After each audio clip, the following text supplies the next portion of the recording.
नमस्कार, फाइटर समाचार में आपका स्वागत है। पेश आज 12 अगस्त शाम 7 बजे राजस्थान की खास खबरें। भरतपुर मेडिकल कॉलेज में 23 जूनियर रेजिडेंट डॉक्टर्स भर्ती में गलत तरीके से लगाए 4 डेंटिस्ट को जांच के बाद हटा दिया गया है। कॉलेज की ओर से 23 में से 22 जूनियर रेजिडेंट चयनित किए गए हैं और एक पद डेंटिस्ट चिकित्सक के लिए रिजर्व रखा है। उसके लिए अलग से आवेदन मांगे जाएंगे। कॉलेज प्रशासन को संशोधित आदेश जारी करने पड़े।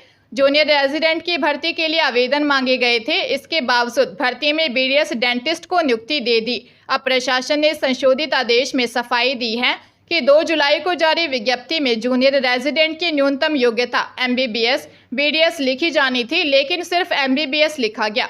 कार्यालय के 1 अगस्त के नियुक्ति आदेश में आंशिक संशोधन कर चयन सूची में शामिल 4 जूनियर रेजिडेंट डेंटिस्ट की नियुक्ति स्थगित कर दी और अब डेंटिस्ट के लिए एक पद रिजर्व रखा है।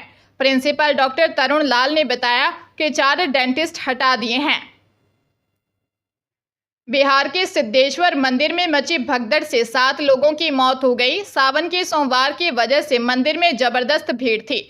भारी संख्या में श्रद्धालु भगवान शिव की आराधना करने आए थे, लेकिन उसी भीड़ की वजह से मौके पर भगदड़ मची और यह दर्दनाक हादसा हो गया। अभी तक 7 लोगों की मौत हो चुकी है, कई घायल भी बताए जा रहे हैं। पुलिस प्रशासन का कहना है कि स्थिति पर काबू पा लिया गया है और घायलों का उपचार चल रहा है। हादसे को लेकर जानकारी मिली है कि जलाभिषेक करने के लिए श्रद्धालु लंबी कतारों में खड़े थे, लेकिन उसी बीच भक्तों में ही धक्का मुक्की हो गई और लोग एक दूसरे पर गिर गए। उस हादसे में ही 7 लोगों ने अपनी जान गंवाई है। जहानाबाद एसएचओ दिवाकर कुमार विश्वकर्मा ने कहा, हम मृतकों की पहचान करने की कोशिश कर रहे हैं। हादसे में मैनेजमेंट में कमी एक बड़ी वजह है। राजस्थान माध्यमिक शिक्षा बोर्ड की 10वीं और 12वीं कक्षाओं की पूरक परीक्षाएं आज सोमवार से शुरू हो गई हैं, जो कि 14 तक चलेंगी। परीक्षा का समय सुबह 8:30 बजे से पौने 12 बजे तक रहा। राजस्थान माध्यमिक शिक्षा बोर्ड के सचिव कैलाश चंद्र शर्मा ने बताया कि पिछले साल की तुलना में इस बार करीब 18,000 स्टूडेंट्स कम बैठेंगे। पिछले साल 10वीं व 12वीं तथा समकक्ष कक्षाओं की पूरक परीक्षा में 56,000 से अधिक स्टूडेंट्स बैठे थे। इस बार संख्या 38,152 ही रह गई है। इनमें कक्षा 12वीं व वरिष्ठ उपाध्याय के लिए 7,685 तथा 10वीं व प्रवेशिका के लिए 30,467 विद्यार्थी हैं। प्रदेश के 50 जिलों में 167 सेंटर पर पूरक परीक्षा का आयोजन होगा। बोर्ड सचिव ने बताया कि जयपुर के सेंटरों पर भी निर्धारित कार्यक्रम के अनुसार परीक्षा शुरू हो गई। राजधानी जयपुर में एक बिजनेसमैन को हनी ट्रैप में फंसाने की धमकी देकर ब्लैकमेल करने का मामला सामने आया। इमोशनल ब्लैकमेल कर बिजनेसमैन से 70,000 रुपये ऐंठे गए। हनी ट्रैप केस में जेल भेजने की धमकी देकर 15 लाख रुपए मांगे हैं। जवार सर्किल थाने में सिविल लाइंस निवासी बिजनेसमैन ने दी रिपोर्ट में बताया कि मालवीय नगर इलाके में उनकी कंपनी है। मई 2024 में कंपनी की एक युवती को जॉब पर रखा। करीब 2 महीने जॉब करने के दौरान रुपयों की जरूरत होने की कहकर 2 लाख रुपए मांगे। सैलरी के अनुसार ही रुपए देने के कहने पर मजबूरी बताने पर 20,000 रुपये दे दिए। कुछ दिनों बाद रोते हुए इमोशनल ब्लैकमेल कर 50,000 रुपये और ले लिए। अब युवती के जानकारों ने कॉल कर हनी ट्रैप केस में फंसाने की धमकी देकर 15 लाख रुपए मांग रहे हैं। पुलिस ने मामला दर्ज कर जांच शुरू कर दी है। जोधपुर में साइबर ठग ने 7 राज्यों से 18 से ज्यादा मामलों में 4 करोड़ 30 लाख की ठगी कर ली। पुलिस को पिछले महीनों से इंडियन करेंसी के यूएस डॉलर में कन्वर्ट होने की सूचना मिल रही थी।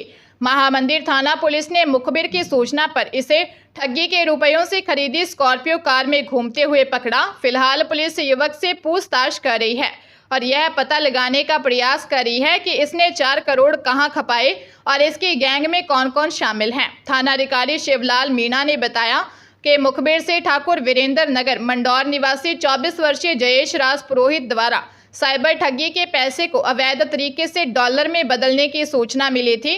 जयेश अपने एसयूवी में जोधपुर में घूम रहा था। पूछताछ में उसने केरल, कर्नाटक, महाराष्ट्र, तमिलनाडु, तेलंगाना व पंजाब के अलग अलग थाना क्षेत्रों में 18 से ज्यादा मामलों में 4 करोड़ 30 लाख का फ्रॉड करना सामने आया है। हरियाणा के करनाल में देर रात पुलिस और बदमाशों के बीच मुठभेड़ हुई। दोनों तरफ से हुई फायरिंग में एक बदमाश के पैर में गोली लगी। पुलिस ने मौके से 3 बदमाशों को गिरफ्तार किया है। घायल बदमाश का सिविल अस्पताल में इलाज चल रहा है। पुलिस ने बदमाशों की पहचान सार्वजनिक नहीं की है। असंध सीआईए पुलिस के इंस्पेक्टर मनदीप सिंह ने बताया कि कुछ दिन पहले तरावड़ी निवासी एक प्रॉपर्टी डीलर से 50 लाख की फिरौती की मांग की गई थी। रात को टीम जांच के लिए तरावड़ी जा रही थी। अंजनथली रोड पर 3 युवक खड़े थे। वे लूट की प्लानिंग कर रहे हैं। युवकों ने उनकी कार को देखते ही फायरिंग करनी शुरू कर दी। जवाबी कार्रवाई करते हुए बदमाशों पर फायरिंग की। एक गोली बदमाश के पैर पर जा लगी, जिससे वह वहीं गिर गया। इसके बाद बाकी दोनों युवकों को भी काबू कर लिया। बदमाशों के पास से एक पिस्तौल और जिंदा कारतूस बरामद हुए हैं। तीनों बदमाश सोनीपत के रहने वाले हैं। युवकों से पूछताछ की जा रही है। जोधपुर जिले में अवैध संबंधों के शक में युवक ने पत्नी की हत्या कर दी। इसके बाद पैदल चलकर 12 किलोमीटर दूर थाने पहुंचा और बोला, मैंने अपनी पत्नी को मार दिया है। पुलिस ने युवक को हिरासत में ले लिया। पुलिस घर पहुंची तो एक कमरे में महिला का शव पड़ा था। दूसरे कमरे में उसका 11 साल का बेटा रो रहा था। मामला खेड़ापा थाना क्षेत्र का है। थानाधिकारी लाखाराम ने बताया कि रुदिया गांव निवासी 38 वर्षीय खेताराम ने 35 वर्षीय पत्नी सेनकी की हत्या कर दी। पति पत्नी के बीच झगड़ा हुआ था। पूछताछ में सामने आया है कि खेताराम को पत्नी के चरित्र पर संदेह था। आए दिन दोनों में झगड़े होते थे। गुस्से में आकर खेताराम ने पत्नी की हत्या कर दी। बूंदी की साइबर पुलिस ने रुपए दोगुना करने के नाम पर ठगी करने वाले 2 आरोपियों को गिरफ्तार किया है।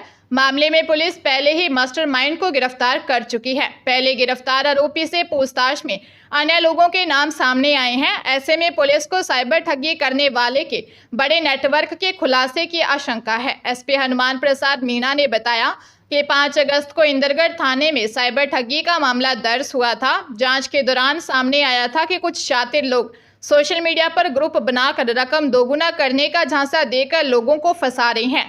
पुलिस ने जांच के दौरान इस तरह की ठगी करने वाले मास्टरमाइंड को जयपुर से गिरफ्तार किया था। इसके बाद बनवारी लाल मीणा निवासी सवाई माधोपुर और सेवाराम जाट निवासी औरियापाड़ा जिला करौली को गिरफ्तार किया है। पुलिस आरोपियों से पूछताछ कर रही है। सीकर जिले के दांता रामगढ़ क्षेत्र में ज्वेलरी शोरूम में चोरी का मामला सामने आया। चोर शोरूम से करीब 50 से 60 लाख रुपए के जेवरात चुरा कर ले गए। चोरों ने दांता गांव में मोहनलाल सोनी के महालक्ष्मी ज्वेलर्स को निशाना बनाया। यहां से चोर करीब 300 ग्राम सोने के जेवरात और 45 से 50 किलो चांदी के जेवरात चुरा कर ले गए। चोर छत की सीढ़ियों के रास्ते से मकान में घुसे और चोरी की वारदात को अंजाम दिया। सुबह जब दुकान मालिक दुकान पर पहुंचे तो बाहर से जो ताला था, लेकिन जब उन्होंने दुकान के ताले को खोलकर देखा तो अंदर सामान बिखरा हुआ था। घटना के बाद अब पुलिस ने मौके से फुटप्रिंट और फिंगरप्रिंट के साक्ष्य भी जुटाए हैं।